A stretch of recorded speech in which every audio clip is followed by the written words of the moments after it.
Salut Internet, j'espère que vous allez bien. Bienvenue encore une fois sur le canapé de la tech en mode chill, en mode décontracté, comme d'habitude, avec notre ami Jigfio.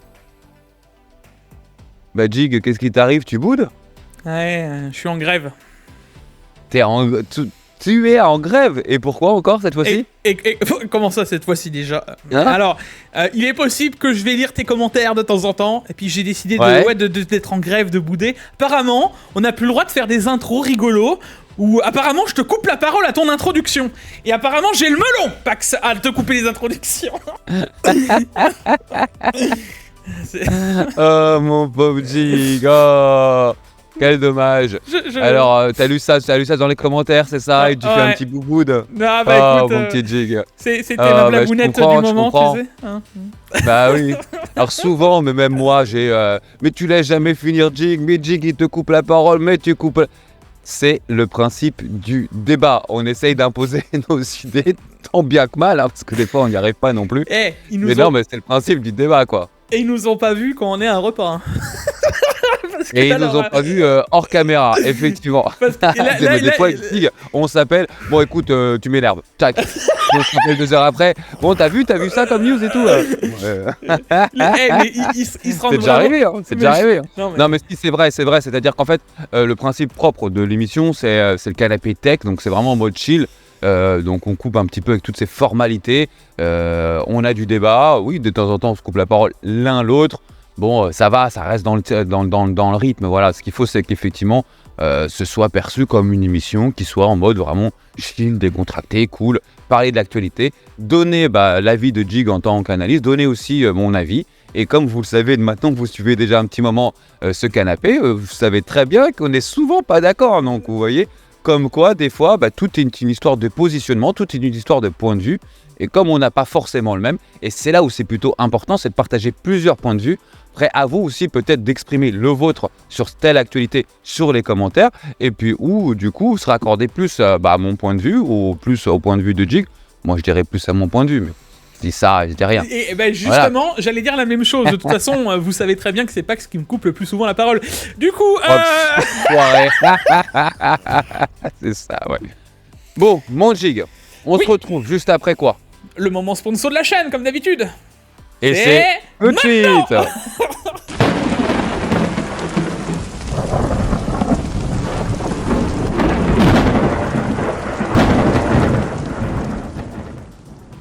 Notre sponsor aujourd'hui sera GVG Mall, un site internet qui va vous permettre d'avoir des prix préférentiels sur des clés de licence Windows. Pour ça, rien de plus simple, vous allez sur le moteur de recherche et vous tapez Windows 10 Pro. Alors oui, 10 Pro même si vous voulez un Windows 11 parce que vous verrez que la mise à niveau entre Windows 10 et Windows 11 est gratuite. Donc allez directement sur Windows 10 Pro. Arrivé sur cette page, je clique sur acheter maintenant. Ensuite, j'arrive ici et je n'ai plus qu'à inscrire le code promo PAX, PAX. Je valide et de là, le prix passe à 13 €. De là, je soumets la commande. Ensuite, je choisis mon mode de paiement et pour moi personnellement, je choisis PayPal. Une fois le paiement effectué, je reviens sur cette page-là et comme vous voyez, je peux aller directement sur l'User Center. De là, je clique voir la clé secrète. Ensuite, obtenez la clé. Ma clé vient juste de s'afficher. Je n'ai plus qu'à la sélectionner et la copier. Ensuite, je vais dans les paramètres d'activation de Windows et je n'ai plus qu'à coller la clé et de valider. Et voilà, rien de plus simple. Par avance, je vous remercie car en achetant vos clés de Windows par GVG Mall et en mettant mon code promo PAX, vous m'aidez à soutenir la chaîne. Et pour ça, je vous remercie. Bon, et nous revoilà, Pax. Et pour raconter un peu les news, avant de raconter les news actuelles qui se passent, Pax, à quelle heure as-tu reçu un message ce matin pour te dire que j'allais me coucher? 6h, je crois. Et il est... 6h30. Il est midi. Non, il était 6h. Non, pour toi, il était 7h. Donc là, il est midi. Ouais. Et j'étais debout bien avant. Hein. Croyez-moi, j'ai pas dormi des masses. Donc si je délire un petit peu, que je rigole un peu. Parce que ça, pareil, apparemment, c'est des rires forcés. Pax. Je suis pas quelqu'un de fun dans la vraie vie. Je rigole jamais. Je l'ai déjà eu aussi en commentaire. Arrête de te formaliser. Alors, il y a 2 choses. Effectivement, il y a le fait de... je sais qu'il y a pas mal de youtubeurs, même en dehors de la tech, qui filtrent et qui ont des modérateurs de commentaires. Donc nous, on a de la modération de commentaires qui est en mode automatique, c'est-à-dire que c'est YouTube qui gère, c'est-à-dire que s'il y a un gros mot, voilà, ou des propos racistes, ou des propos, voilà, ce que vous voulez, c'est automatiquement, voilà, c'est banni. Après, les commentaires sont là pour vous exprimer. Tant qu'on voit que ça reste cordial ou quoi que ce soit, on laisse faire. Donc effectivement, on voit apparaître ce type de commentaires. J'ai eu le droit aussi, mon jig, tu vois. Mais c'est ça l'avantage entre mes émissions et tes émissions, c'est que chez moi, c'est spontané. Parce que chez toi, tout est scripté. Mais donc il n'y a pas de hasard, tu vois. Bah, bien donc sûr. ouais, là, bienvenue dans le monde du live, jig. Mais bien entendu, Pax. Hein. Bon, Jig, on a fait nos dernières vidéos, toi et moi. J'ai eu plus de 600 ou 700 commentaires. Toi, plus de 600 ou 700 commentaires aussi. Je crois que tu en parles d'ailleurs dans ton Tech Actu. 900 commentaires.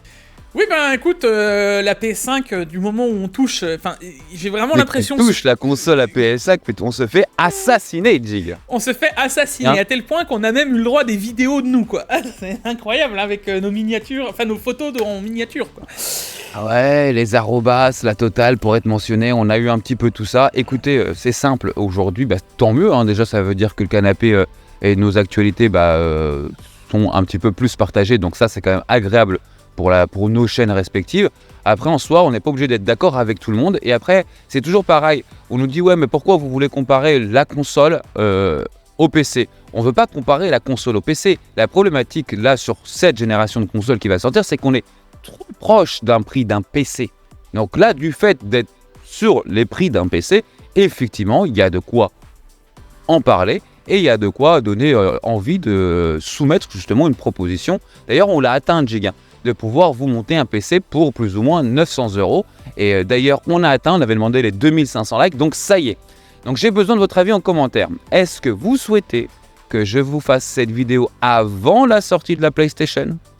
Ou est-ce que vous souhaitez que je fasse la vidéo au moment de la sortie de la PlayStation pour pouvoir la comparer effectivement à la PlayStation normal? Ou je peux faire autre chose, on peut sortir la vidéo avant la PlayStation et après tout simplement ce qu'on peut faire c'est que je pourrais aussi la recomparer sur une autre vidéo. Dites-moi en commentaire, faites péter les commentaires parce que justement je vais voir par rapport à la masse des commentaires comment faire ça parce que effectivement, je m'étais engagé pour 2500 likes. On a eu les 2500 likes, donc ce sera fait. Mais vous le voulez avant, vous le voulez après, dites-le moi. Ça a quand même fait réagir, Jig. Dans l'hardware, tu ne fais pas de magie. Et arrêtez de me sortir. Oui, mais il y a une optimisation. Oui, mais déjà, le CPU à la base de la console, ce qu'il y a maintenant à l'intérieur, tourne sur du x86 si je me trompe pas. Donc ça reste un truc qui reste... interne à un PC, arrêtez de me sortir, oui mais non, c'est un OS effectivement bien optimisé, machin, etc. Mais ce que vous vous rendez pas compte en fait, c'est que vos jeux derrière, ils sont surtout retravaillés pour être en low, en medium, avec un peu de high, et des trucs, alors oui effectivement peut-être que quand on porte pas attention plus que ça, on ne voit pas de différence. Moi je peux vous dire que quand vous voyez un jeu en ultra sortir sur PC et que vous le faites vraiment tourner en ultra et que tu mets l'autre jeu en face... Si la console serait restée à 600 balles, il n'y aurait même pas eu de discussion en fait. C'est que la console aujourd'hui c'est 800 balles sans rien, hein, voilà. Et si on veut un peu tout le package, on est plus proche des 1000 €. Donc c'est là où effectivement on intervient. On va pas non plus faire 3 éditions consécutives autour de la PlayStation. Dites-moi en commentaire de quelle manière on va vous formuler ça d'ailleurs. Et dites-moi aussi en commentaire si, parce qu'on me dit ouais mais tu vois aussi sur la PlayStation t'appuies sur un bouton, t'as pas de Windows, t'as rien. Je peux vous faire ça par exemple avec un SteamOS où on allume la console et vous allez aller directement dans un menu avec votre manette, vous dirigez directement dessus. Dites-le moi si vous voulez justement avec un double boot, c'est-à-dire soit vous bootez sur votre Windows ou soit vous bootez sur SteamOS, comme ça on aura vraiment l'impression et la sensation d'avoir une console de jardin, j'allais dire. Non. Ah bon? C'est pas mal celle-là, c'est une bonne expression. Salon. Tu peux planter les carottes avec console de jardin, j'aime beaucoup quand même. Dites-moi aussi en commentaire, console de jardin, nouveau projet sur la chaîne de Pax. Fais-nous une console de jardin, Pax. On me dit, Pax, on te dit, Jig, ouais, pourquoi tu compares ta console à un PC? Bah écoutez, j'ai l'impression que Sony se rapproche en termes de prix de PC, c'est ce que je vous dis. Mais maintenant, ça va encore plus loin. Sony lance ses moniteurs de PC de bureau. Ah non, c'est pas vrai, Pax. Arrête. Ce sera peut-être qu'on se loupe. peut-être qu'il y aura des DisplayPort sur l'arrière de la console. Donc effectivement, avec des sorties DisplayPort, donc vraiment pour de la carte graphique et pas pour de la PlayStation, donc la PlayStation elle sera en 2.1, donc aucun intérêt de lui faire ça, d'accord. Donc vous voyez les amis, il y a quelque chose quand même qui est bizarre, c'est que il se rapproche du prix de la console, du prix d'un PC, vous voyez, prix d'un PC, et en plus maintenant au même moment, ils vont vous sortir des moniteurs plutôt assez qualitatifs, on va un peu vous expliquer tout ça, ils sont propres. plutôt assez qualitatifs. Pour le PC. Les gars, 1440p, donc la Quad HD, 480 Hz. 480 Hz. Et l'autre, un 4K 160 Hz en DAL IPS. Je veux dire, ça tabasse quand même ce qu'ils envoient. Pardon. Il commence avec du lourd. Non mais et le pire c'est que c'est de l'OLED, donc derrière on sait très bien c'est qui le fait, hein, je vous fais pas de dessin, ça reste du LG. Non. Voilà, donc on sait comment ça se passe, mais vu que c'est écrit Sony dessus, vous voyez, c'est écrit parce que à la base InZone c'était les casques de PlayStation, hein, d'accord, pas d'amalgame, d'accord. Donc tu te dis bah ouais mais encore une fois, alors Sony ils font des TV aussi. Hein, voilà d'ailleurs. Oui, mais Sony il faisait des Walkman à l'époque, hein, c'est bien, voilà, ok, pas de problème. Mais Jig, c'est plutôt malin ce qu'ils vont faire parce qu'en fait, réfléchis bien. L'ado qui a sa PlayStation dans sa chambre, l'ado il a pas la PlayStation dans la salle à manger, en tout cas quelques-uns peut-être, mais en général elle est dans sa chambre sa PlayStation. D'accord ? Bah Sony va pouvoir lui dire. C'est bien, tu vas pas acheter de PC gamer, ni de moniteur gamer, tu vas acheter ma PlayStation 5 au prix d'un PC gamer avec un moniteur au prix d'un moniteur de PC gamer. Alors, attends, je vais mettre une musique, attendez. Voilà, allez, hop, tu vois.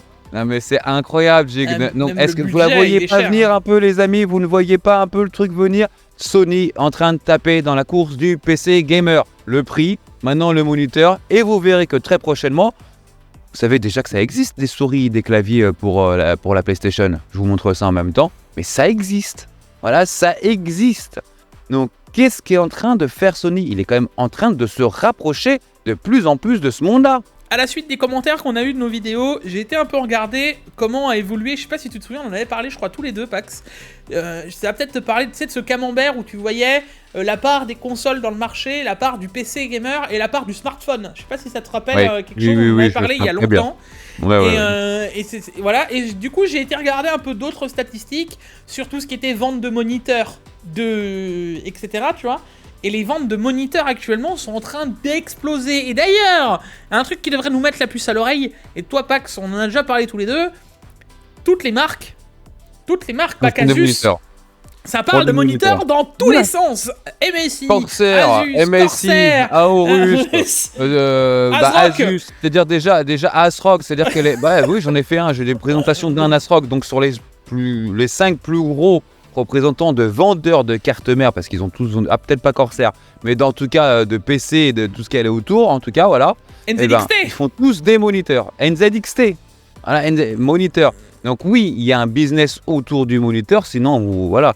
Et donc, comme ils se sont dit, Sony se sont dit, maintenant tout le monde est en train de croquer son bout de pomme, moi je veux aussi mon petit morceau de pomme, quoi. Et surtout que Sony, on l'a remarqué, ils ont une communauté, les gars. Ah bah là, on l'a vu en commentaire. Hein. C'est écrit Sony dessus, c'est écrit... Alors, s'ils mettent Sony PlayStation, s'il y a un truc estampillé... Tu sais, comme les moniteurs, par exemple, ou les souris pour zéro latence pour Nvidia, où c'est marqué, tu sais, dessus là. Si par exemple, tu as un truc qui est compatibilité, par exemple le G-Sync, tu vois, pour l'anti-déchirement, compatibilité exprès pour ta console Sony, accrochez-vous bien, parce que ce que je vous dis là, ça va arriver. Hein. Et ben, vous verrez que justement, ils vont vendre un nombre de moniteurs justement dédiés aussi que pour les possesseurs de PlayStation, parce qu'il y aura une technologie de synchronisation d'images afin de vous éviter justement les déchireurs d'images. C'est certain. Ils auront le FreeSync, tu veux dire? Ouais. Ah, ils auront le FreeSync, le G-Sync, ils auront le Sony Sync ou la PS Sync, tu vois. Oui, non, mais on en revient à la même chose. Avec l'hardware, tu fais pas de magie. Ça veut dire que dans les moniteurs, avec de la synchronisation AMD, bon, ce sera un FreeSync. Alors on va me dire. Oui, mais ça aurait été sauf que ça s'appellera PS Sync. Oui, voilà, ça aurait été touché par Sony. Souviens-toi le petit bout de carton que je t'ai montré la dernière fois avec marqué 8K sur ta console. Ah, t'inquiète, ils sauront faire. Bon, Jig, l'heure est grave. Jig, je pourrais dire à mes enfants plus tard, j'ai connu la sortie de la 12e gêne. Jig, je pourrais dire un jour... Ça te fait marrer. Moi, tu sais ce que je pourrais dire, Pax? Moi, j'aurais connu le... c'était même pas le 7, c'était le 14 nanomètres plus. Ouais, je me souviens. Ouais. On aurait pu dire, on a connu des sorties de processeurs avec un gap extraordinaire. Et on pourra dire à la fin, j'ai connu Intel. Et oui, l'heure est grave. Alors, c'est des news, mais des news qui sont quand même assez officialisées par des journaux qui sont quand même d'envergure. On est en train de parler du Times, de New York Times, qui a annoncé que Qualcomm, donc Qualcomm, vous connaissez, c'est ceux qui fabriquent des puces, par exemple, pour vos téléphones portables ou pour les PC portables, a fait une offre de rachat à Intel. C'est un cauchemar pour Intel, mais c'est surtout un cauchemar pour Pax. Je vous le dis tout de suite, pourquoi ? Parce que si c'est le cas, alors déjà, juste 2 secondes, alors il n'y a pas eu de démenti. C'est-à-dire que généralement, quand il y a un truc comme ça dans un journal aussi officiel que le New York Times, généralement, il y a Intel qui dément. Il n'y a pas eu de démenti. Alors il n'y a pas eu de confirmation, mais il n'y a pas eu de démenti. Le Times, oui, plus le Wall Street Journal. Plus le Wall Street Journal qui est censé maîtriser les petites sources, les petites informations. Alors eux, ils ont un peu tous les espions bien placés aux bons endroits. Vous vous rendez compte ? Enfin, je sais pas si vous... Ça serait vraiment pas bien du tout, voilà, parce qu'il y aurait une unification, encore une fois, et on se rendrait compte que finalement, les progrès, forcément, fonctionneront moins bien. C'est parce qu'on était très content que justement Qualcomm rentre enfin dans le CPU du bureau, qui est un 3e acteur sur le marché pour lancer un peu la concurrence des prix. Là, finalement, on l'aurait plus parce que finalement, Intel serait Qualcomm, voilà. Qualcomm a un gros intérêt de faire ça. Pourquoi ? Parce que déjà, Intel, c'est Intel forcément, mais Intel a lancé à travers le monde de nouvelles fonderies. Par exemple en Allemagne, par exemple en Israël, en Irlande. Il y a des nouvelles fonderies un petit peu partout. Donc Qualcomm en ce moment font faire leurs processeurs chez TSMC, donc à Taïwan. Du fait de acheter Intel, ils feront leurs propres processeurs eux-mêmes. C'est un gain d'énergie, un gain financier, gain en rapidité, et c'est surtout qu'il n'y aura plus besoin d'être en file d'attente. Voilà. Alors, tu sais que... Un gros gain pour Qualcomm, mais ce serait pas ouf, hein, pour nous. Je me permets de te couper là-dessus, Pax, parce que j'ai eu une Attends, tu peux la refaire ? Je me permets de te couper, Pax. Je t'en prie, Jig, coupe-moi. Donne-moi la parole, s'il te plaît, je lève le doigt si tu veux. Attends, s'il te plaît, moi aussi. Je t'en prie. Pour le coup, j'ai eu une petite discussion avec Monsieur Intel. Je sais pas si tu le connais, Monsieur Intel. Et oui. Michael, peut-être. Exactement. On avait pu discuter justement de tout ce qui était fonderie, etc. Il me disait que déjà à l'intérieur d'Intel, tout ce qui est côté fonderie, c'est un peu un truc... une filiale. C'est une filiale à eux en quelque sorte, tu vois. Oui. Donc, en fait, t'as une multinationale. Enfin, t'as la holding en fait qui regroupe, qui est Intel, qui regroupe plein de secteurs. Et ce serait un des secteurs qui appartient à Intel. Exactement. Donc, faut savoir que même d'un point de vue fonderie, Intel est un client. C'est bizarre de dire ça, mais Intel est un client de Intel. Oui, bien sûr, mais ça se fait dans beaucoup d'industries, pas que sur ça. Alors c'est vrai que pour une personne non habituée à ce type de système, je fais quoi ? Mais si, il y a beaucoup d'entreprises comme ça. Par exemple, si demain, un produit de luxe, par exemple, comme Hermès, qui fabriquent leurs produits, demain, ils vont faire une section que pour les ceintures, par exemple, ils vont commander des ceintures de Hermès à Hermès. Le gros avantage de faire ce genre de choses, c'est que si, par exemple, une des sociétés, ça c'est dans un cas large, dans une des sociétés de ces holdings-là, fait faillite, le groupe ne fait pas faillite. C'est juste cette société du groupe qui fait faillite. Donc, en gros, c'est aussi bien séparé pour bien régner, parce que du coup, on n'a pas cette lourdeur financière. Et donc ça, c'est des choses qui fonctionnent dans le business depuis déjà des années. Hein. Voilà. Et du Mais coup, ouais, Jig, ce serait pas bien pour nous quand même cette solution. Hein, non, ce serait pas incroyable. Puis bon, alors avant tout ça, moi Pax, pour moi, il va y avoir de l'antitrust qui va forcément tomber. Hein. Comme à l'époque avec Nvidia quand ils ont voulu racheter ARM. En fait, il y a tellement peu d'acteurs actuellement sur le marché, il y a tellement peu d'acteurs, faut le laisser, je veux dire, ça se compte sur les doigts quasiment, alors je dirais pas d'une seule main, maintenant on est à 2, mais ça fait toujours trop peu de personnes dans la tech de pointe, dans la fine lame du rasoir, on n'est pas, ils sont pas 25 quoi. Donc le problème c'est que si Qualcomm rachète Intel, d'un point de vue consommation, consommateur, c'est improbable. C'est des constructeurs de CPU qui rachètent leurs concurrents de CPU. Oui, mais c'est là où je veux dire, c'est que justement, il y aurait moins d'avancées technologiques, j'en suis certain, parce que, mine de rien, ce qui se passe à l'heure actuelle, c'est que vous avez AMD, Intel, Qualcomm. Le gros avantage, c'est qu'ils ont 3 bureaux d'études différents. C'est-à-dire que vous avez des chercheurs qui font que ça pour essayer de trouver des technologies différentes. Plus il y a des bureaux d'études, plus il y en a, plus un jour ou l'autre, tiens, il y a quelqu'un qui a trouvé quelque chose. De réunifier ça, par exemple, 2 entités à plus qu'un seul bureau d'études, parce que vous verrez, c'est ce qui risque de se passer, peut-être pas dans l'année de l'acquisition, mais dans les 10 prochaines années. Donc du coup, on va être tous contraints de suivre une ligne éditoriale en termes de technologie et pas de nouveautés forcément d'ailleurs. Donc espérons vraiment que ça ne se fasse pas.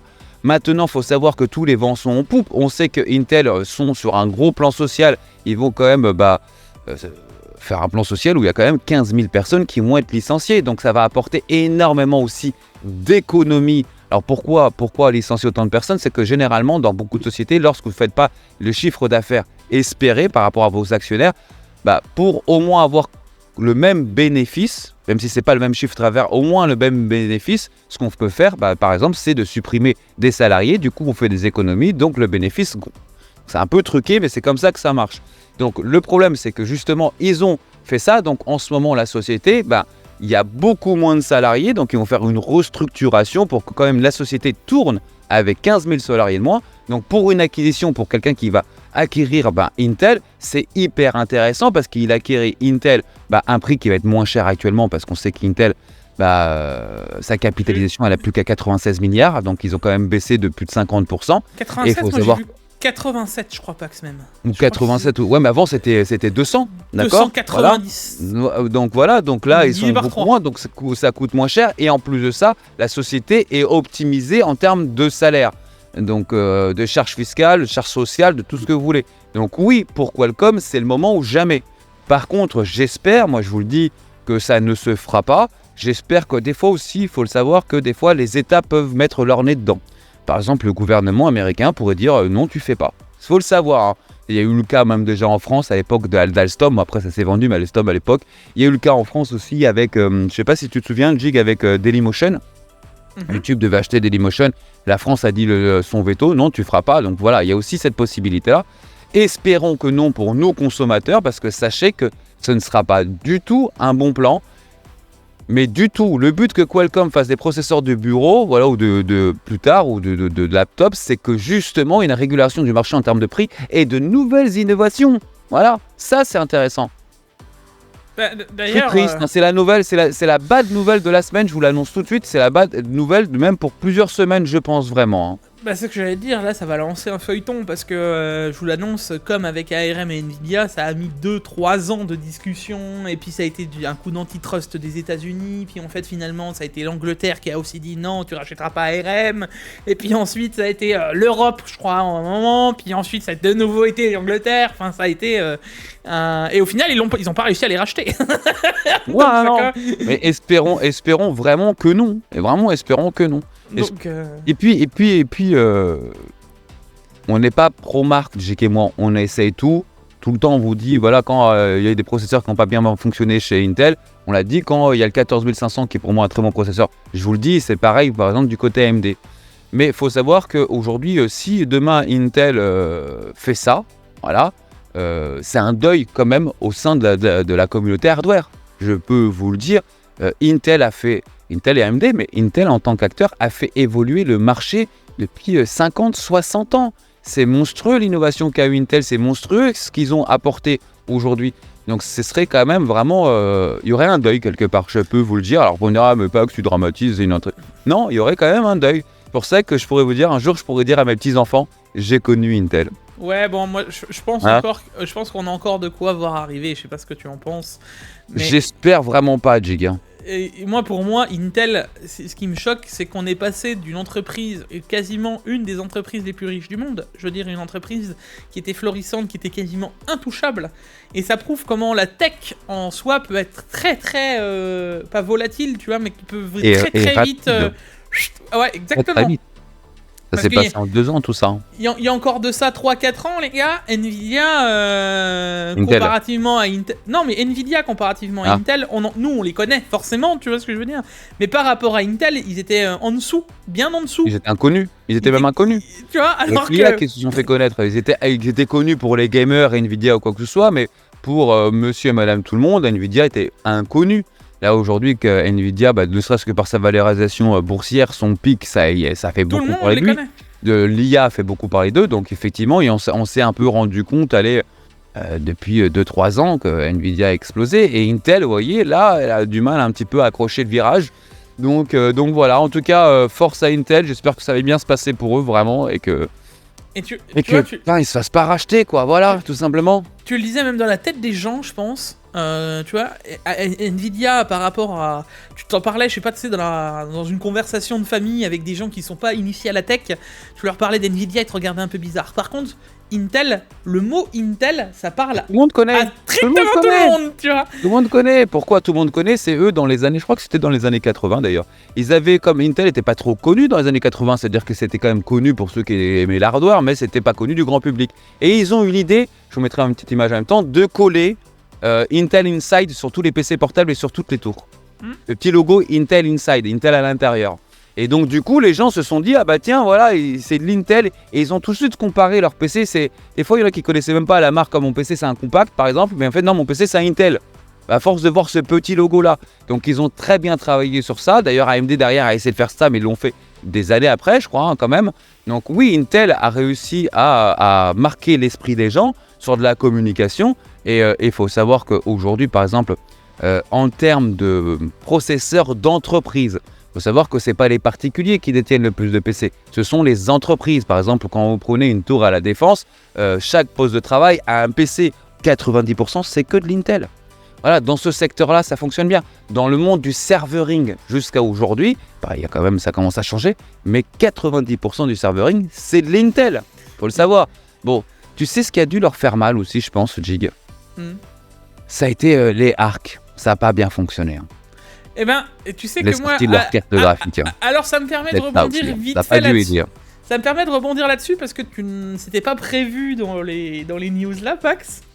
Ah, t'as vu, moi je me permets, je te rajoute un truc comme ça dans ton Vas-y. canapé tech. Ah, j'ai ton actu. Dedans, je sais pas si t'as vu, ils viennent de sortir Lunar Lake. Donc le processeur PC portable, et c'est aussi ça va être on les attend au tournant là-dessus pour les investisseurs, etc.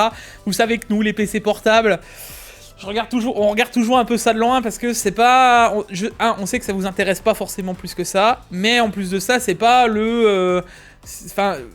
on nous en sort un peu dans tous les sens. Et tu sais que le gros défaut d'Intel, d'ailleurs, Fax, on en a parlé il y a pas longtemps de ça, parce que tu sais que la caractéristique principale d'un PC portable, en tout cas nous deux, nous le savons, que c'est la batterie qui est intéressant, hein. L'autonomie. L'une des plus importantes, c'est l'autonomie. Forcément, PC portable, faut que tu le transportes, quoi. Je sais pas ce que t'en penses, hein, ça peut être pratique, quoi. Et là, justement, Lunar Lake a eu d'excellents retours, j'ai lu 2-3 tests, alors ça va toujours dépendre en fonction des tests, des gens, de comment, machin, etc. Mais ils ont d'énormes bons retours sur des PC qui durent plus de 10 heures, 12, 13, 15. J'ai vu des 20 heures sur certains tests packs sur Lunar Lake. Je suis très étonné parce que c'est pas là où d'habitude Intel niveau efficience. Hein, bon, c'est pas... Non, cette série de Lunar Lake fonctionne très très bien, Jig. Ils ont l'air incroyables. Et donc, même dans les PC portables, là on voit que... ce qui parle depuis déjà un certain temps, parce que Lunar Lake, on en entend parler depuis quand même pas mal de temps. Bah ça y est, maintenant c'est dehors, on voit quand même ce que ça donne. Et je sais pas si t'as vu, tu parlais des arcs, mais ils ont vite fait parler de XE2, donc des puces graphiques à l'intérieur. Ouais. Voilà, donc ce sera plus les RIS, c'est l'XE2, ouais. C'est du Intel, si je me trompe pas les gars, c'est R ou A140 je crois, je sais plus, je suis pas encore tout assimilé, mais en tout cas, la puce graphique de ces PC portables, qui est à l'intérieur du processeur, elles sont assez dingueries, hein. Je sais pas si t'as vu, en termes de jeux vidéo, tu pourrais quasiment jouer qu'avec le PC. Alors bien sûr, tu ne feras pas de la 4K en ultra. Hein, non, c'est du 1080, 50, 40, 50 FPS, mais ça reste quand même une puce dédiée au processeur, quoi. Et ça va être dans tous les PC portables. C'est pas comme un 8700G où tu payais dédié le GPU à l'intérieur, machin. Là, ça va être dans tous les... C'est pour moi incroyable ce que sont en train de faire Intel. Et ça nous laisse réfléchir... Nvidia, j'allais dire AMD, ils ont un recherche et développement, maintenant Intel aussi, mais ils ont beaucoup plus d'avance sur tout ce qui est GPU. Je veux dire, ça fait des années qu'ils ont racheté ATI, ça fait maintenant longtemps que AMD sont dans la course à la carte graphique. Intel, ça fait jamais que 2 ans. Et là, ils nous sortent déjà des trucs qui sont incroyables à l'intérieur des processeurs de PC portables, en l'espace de 2 ans, si tu vas aller par là, de sortie des arcs. Donc je suis vraiment curieux de savoir ce que ça va donner, et même les prochaines cartes graphiques, ben ça peut laisser rêveur, parce que s'ils arrivent déjà à rattraper quasiment un 8700G avec ce genre de processeur de PC portable, je sais pas ce que tu en penses, mais une carte graphique, si tu encore une fois, en hardware on fait pas de magie, si tu extrapoles dans une carte graphique avec une même taille de puce, etc., ça voudrait dire qu'ils seraient capables de faire plus ou moins aussi bien qu'AMD. Dans la logique, je suis d'accord avec toi, sauf qu'en fait je le vois différemment. Je pense qu'en fait, ils vont plus travailler sur leur puce graphique aujourd'hui, parce qu'on s'en rend compte que pour beaucoup de PC portables, ce qui dégrade leur autonomie, c'est beaucoup la carte graphique qui est associée. Faut le savoir. Hein.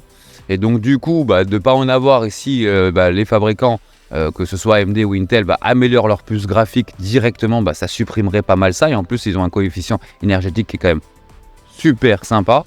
Et donc, moi, ce que je crois plutôt, Jix, c'est que j'ai une crainte, c'est qu'ils aillent arrêter la ARC tout court. Ils ont fait un modèle. Alors, j'ai aucun spoil, hein, vraiment, je peux littéralement me tromper, là, les amis, là-dessus. Hein. Mais il est possible qu'il y ait une génération d'ARC que vous avez vu là, voilà, les 700 par exemple. Mais il est possible qu'il n'y en ait plus. Voilà. Moi, je pense que non. Moi, je pense que tu verras. Tu penses qu'il va y avoir... Je pense qu'il y a eu peu de ventes, pas assez de ventes. Parce que là, au début, les drivers se sont vachement améliorés. Pour tous ceux qui ont eu une ARC 720, par exemple, leurs drivers se sont vachement améliorés. Et ça s'est plus racolé, bien entendu, par rapport aux autres, et à la concurrence, aux autres modèles. Mais il reste quand même loin derrière. On parle vraiment de loin derrière, d'accord. Voilà. Et très peu de ventes. Est-ce que le coût, d'accord, de développement et de fabrication, d'accord, a été amorti? J'ai un gros doute. Moi, je pense que Pax, tu verras, et je pense qu'on risque d'être surpris, parce que si vraiment on extrapole le truc et qu'ils arrivent à faire dans une cas, moi je pense que les gars, on pourrait être très très très surpris. Mais vraiment dans le bon sens du terme, on verra. D'accord. Et pourtant, tu sais que les arcs, ça n'a pas été non plus, moi, l'ultra grande tasse de thé, j'ai pas trouvé ça futuriste. C'était bien qu'on a un nouveau acteur, on l'a senti tous les deux que c'était timide, je veux dire, on entend parler de Arc une fois tous les mois, et encore quand on en entend parler, voilà. Il y a encore, il y a une mise à jour de driver, donc ça reste très très très timide. Moi ce que je veux dire, je pense pas qu'on peut se tromper et qu'on peut avoir une petite dinguerie. Et en vrai, j'espère. Et en vrai, si c'est Qualcomm qui achète, je suis même pas sûr du coup, tu vois. Avec Qualcomm peut-être pas, mais pour Intel, si c'est le cas, ça pourrait leur donner un coup de vent frais incroyable, parce que s'ils arrivent à nous sortir quelque chose de solide, même d'un point de vue IA, d'un point de vue tout ça, ils vont engranger énormément, tu vois. Espérons. Dites-vous bien qu'en tout cas, pour finir en tout cas cette news, il faut surtout pas que cette vente se fasse, en tout cas espérons pas. Et je vais vous expliquer aussi une chose, dites-vous bien une chose, c'est qu'aujourd'hui il y a de la concurrence, c'est pour ça qu'il y a quand même un contrôle des prix, il y a aussi d'avancées technologiques. Si demain Qualcomm achète Intel, et que du coup ils se retrouvent en super groupe, on ne sait pas. Imaginons que dans 10 ans, AMD achète Intel, Qualcomm ou vice-versa, il n'y aura plus qu'un seul acteur sur le marché. Et là, vous n'aurez plus qu'un seul acteur sur le marché, mais vous vous rendez pas compte, ce sera juste horrible. On n'aura plus qu'à subir ce qu'ils veulent, les prix qu'ils voudront et les produits qu'ils veulent nous mettre en face de nous, plus de concurrence, donc espérons pas.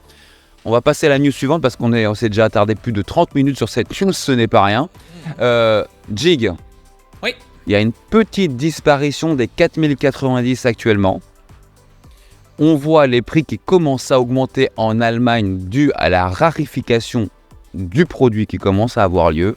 On se disait, putain, 4090, elle aura du mal à se vendre. Bah, effectivement, elle s'est même plutôt bien vendue. Une rarification du produit, ça veut dire aussi plus de ventes, mais ça veut dire aussi que Nvidia, finalement, peut-être a déjà arrêté depuis un certain moment la production, ou en tout cas réduit cette production, parce que sinon, il n'y a aucune raison pour qu'elle se soit rarifiée. Qu'est-ce que tu crois et après, je vais te donner mon avis. Moi, ce que je crois, c'est juste qu'ils arrêtent la prod et qu'il ne faut pas oublier que ces cartes, elles se sont fait racheter en grande partie par des entreprises pour tout ce qui est IA actuellement. Tu sais, c'est la carte pas chère. Ça fait mal de dire. Pour une entreprise, pas cher pour une entreprise, on est d'accord. C'est la carte pas chère pour faire de l'IA.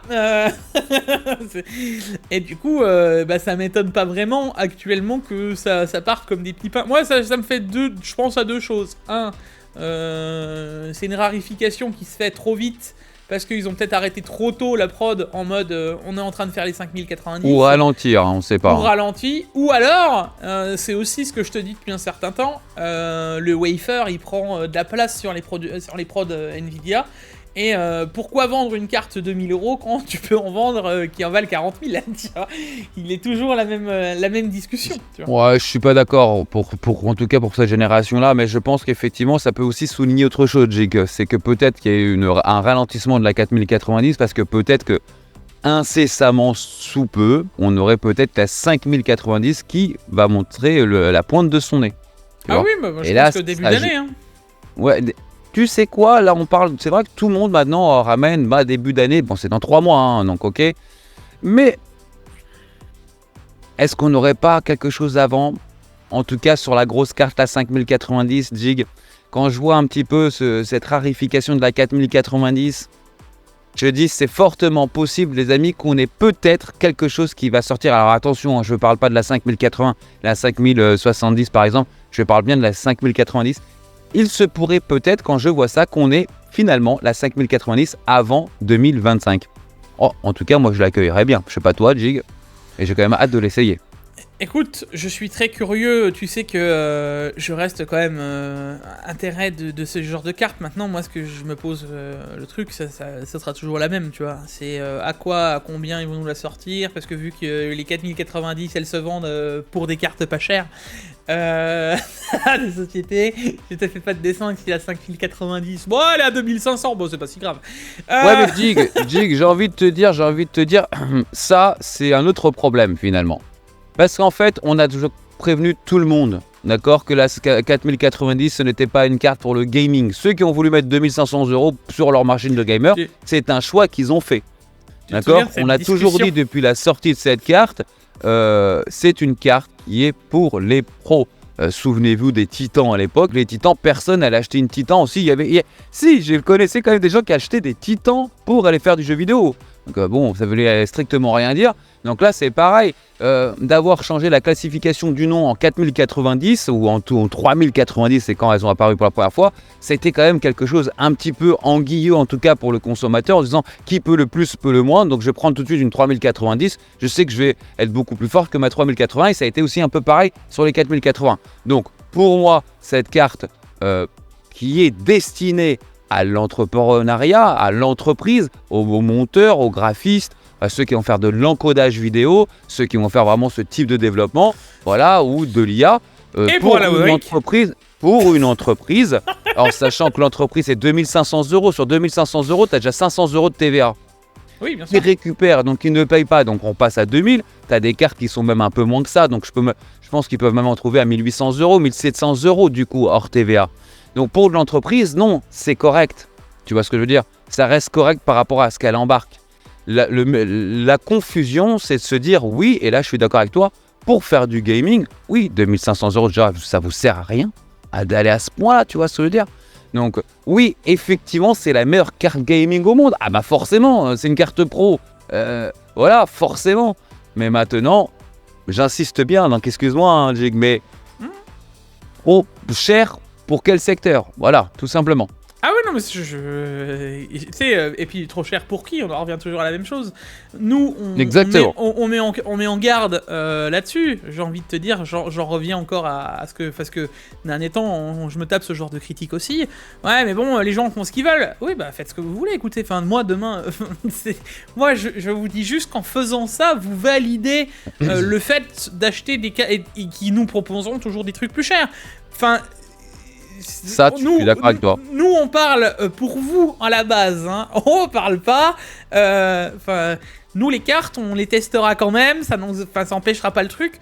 On prend le problème à l'envers pour vous, dans le principe où on se place du côté consommateur contre la marque.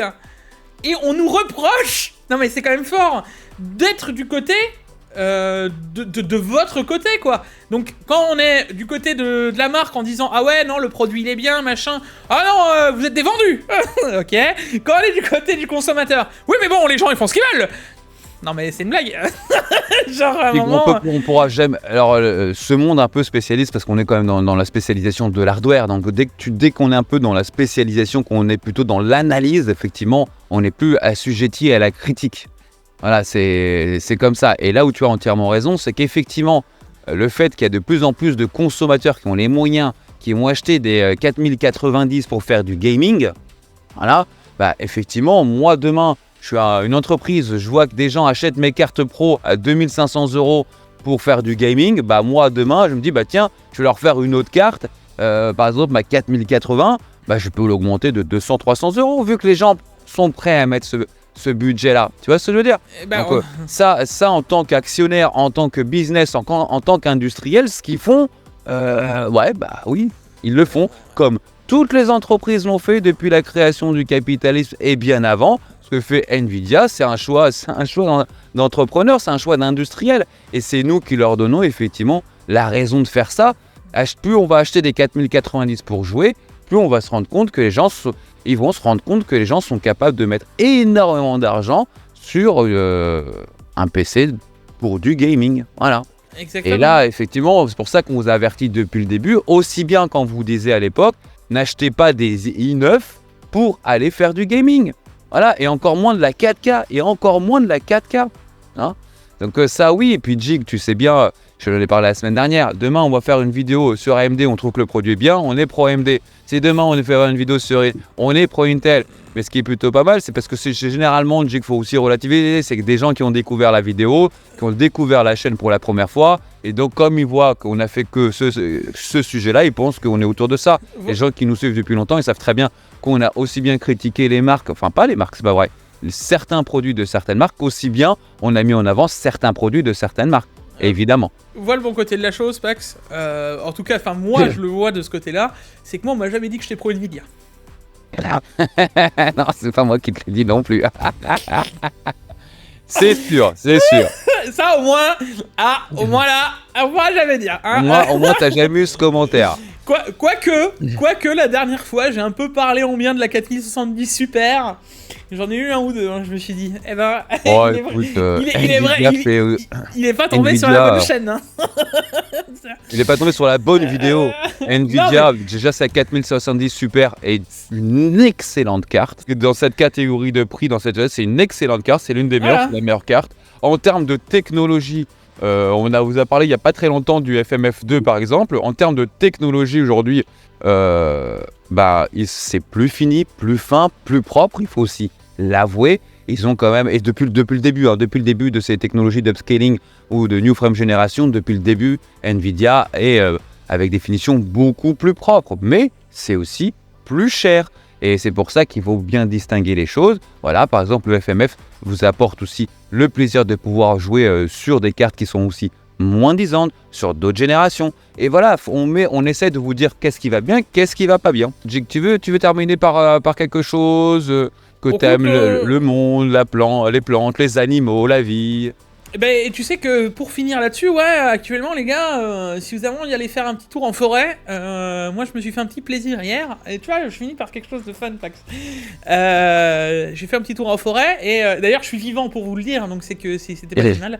J'étais aux champignons, et actuellement c'est une très bonne année aux champignons, donc c'est le bon moment de se faire une petite sauce crème, ou de se faire des coolmel au beurre, ou voilà, donc foncez les gars, ça fait du bien. Trop bon, une poêlée de champignons au beurre, oh là là, persil et tout. Et tu sais quoi, Pax, ça vous fera sortir un peu de toute la tech actuellement et du marketing qu'on nous essaye de nous faire avaler. Croyez-moi que ça fait du bien d'aller faire un tour en forêt et de se rendre compte que quand tu sors en forêt, t'as pas besoin d'écran et ça tourne toujours dehors.